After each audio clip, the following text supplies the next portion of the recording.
sinabing Metro Manila, matataas na buildings, traffic at siksigang mga lugar ang madalas nating naiisip. Pero alam nyo ba na may mga kapatid tayong pagsasaka ang kinabubuhay kahit nasa syudad na? Eto, sa isang barangay kasi sa Quezon City, matatagpuan ang isang sakahan ng palay na ikinabubuhay ng ilang mga residente. Para bigyan ng mukha ang Balita Mobile Journal, Evan Tarinque.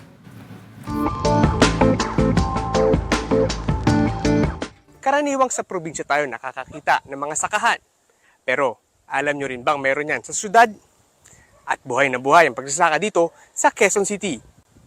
Dito sa Barangay Cruz Naliga sa Quezon City, 15 magsasaka ang naghahati-hati sa kulang-kulang 48 hektarya ng lupa para pagtaniman.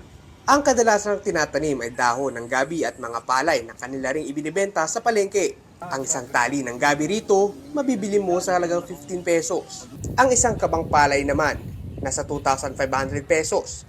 Mas mura raw ito kumpara sa mga binibenta sa palengke. Nitong naman, medyo maganda kita ko sa gabi. Kaya kung may pang-budget ako pambili ng gasolina, nag-try uli ako tanim uli ako ng palay. Yung halos pang-araw-araw namin, nakukuha ko nga sa gulay, sa gabi. Sa aking pagbisita dito sa palayan, naabutan ko pa ang ilang magsasakang nag-aayos ng mga bago nilang ani na palay. Pero dahil sa tindi ng panahon ngayong tag-init, kalaban din nila ang tirik na araw. Ang iba pang magsasaka, nagbabaon na lamang ng yelo at malamig na tubig upang labanan ang init. Dito sa yun yung iniinom namin. Yelo na lang, ganun. Hindi nawawala. Kasi laging uhaw. Pero sa kanilang kabuhayan, hindi lang tao ang nangangailangan ng tubig. Kaya sa iisang water pump na ito, nasa 15 magsasaka ang naghahati-hati para sa kanilang mga tanim. At para patakbuhin ito, nasa 5 litrong diesel ang kailangan nila kada araw. Tiyagaan na lang, para rin naman daw ito sa mas magandang ani.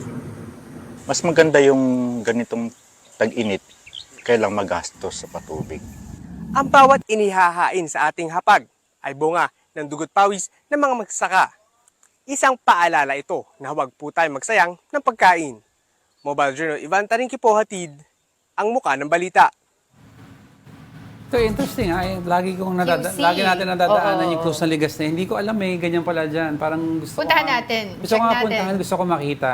Interesting kasi maganda yung ginagawa nilang ganyan within the city, nagiging sufficient. Iba Parang greenfield part of the city. Di ba sa States, uso na ngayon yung mga bahay nagkakaroon ng, yung anong tawag nila, hindi calamity, apocalypse proof, parang ganon. I don't know yung word. Oo. There's a word for that na pagkaroon ng apocalypse, yung bahay, yung home mo can sustain life for a period of time, di ba?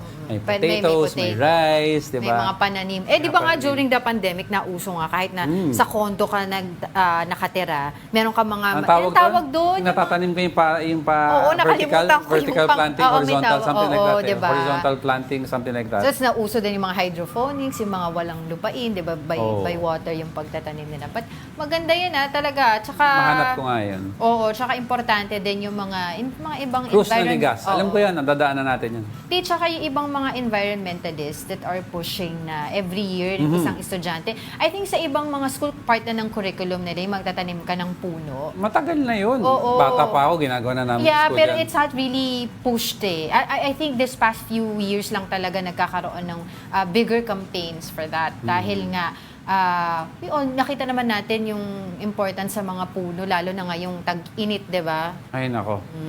We're lucky na minsan may ibang tao nakatira, may place na may puno. Yeah, May air. under the shade of a tree. Less 2 degrees to 3 degrees pag may mga trees daw.